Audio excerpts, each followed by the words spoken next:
नमस्कार, आप देख रहे हैं टुडे समाचार 24 और मैं हूं आपके साथ वैशाली। चुनाव 2025 के अंतिम चरण का मतदान खत्म हो चुका और अब सबकी नजरें 14 नवंबर के परिणामों पर टिकी। इस बार चुनावी मैदान में हेलीकॉप्टर युद्ध की जो चर्चा थी वो अब समाप्त हो गई।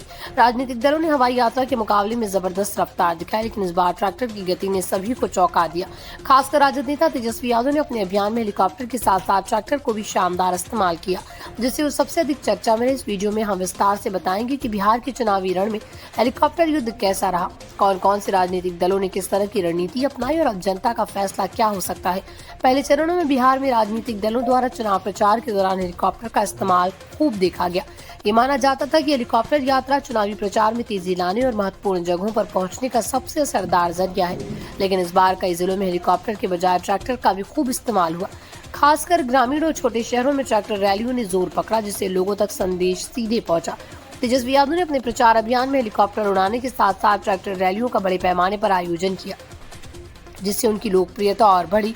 ये बात बिहार के राजनीतिक परिदृश्य में एक नया आयाम लेकर आई। राजद के अलावा अन्य प्रमुख राजनीतिक दलों ने अपने अपने तरीके से प्रचार किया। भाजपा, जेडीयू, कांग्रेस सहित अन्य दलों ने हेलीकॉप्टर का उपयोग किया, लेकिन ट्रैक्टर के मुकाबले में उनकी पहुंच कम मानी गई। कुछ जगहों पर तो हेलीकॉप्टर उड़ान में देर से पहुंचा, जबकि ट्रैक्टर रैलियां समय पर और लोगों के बीच गहरी पहुंच बनाकर प्रचार को सफल बनाई। बिहार के मतदाता अब तेजी से बदल रहे हैं और वो जमीनी स्तर पर चलने वाले नेताओं और उनके कार्यों को ज्यादा महत्व देते हैं। इसलिए इस चुनाव में हेलीकॉप्टर के मुकाबले ट्रैक्टर का महत्व और तेजी से बढ़ा। मतदान खत्म होने के बाद अब जनता की नजरें नतीजों पर टिकी है। बिहार के 122 सीटों पर हुए इस अंतिम चरण के चुनाव में कुल 3,70,00,000 लोग अधिक मतदाता अपने मताधिकार का प्रयोग कर चुके हैं।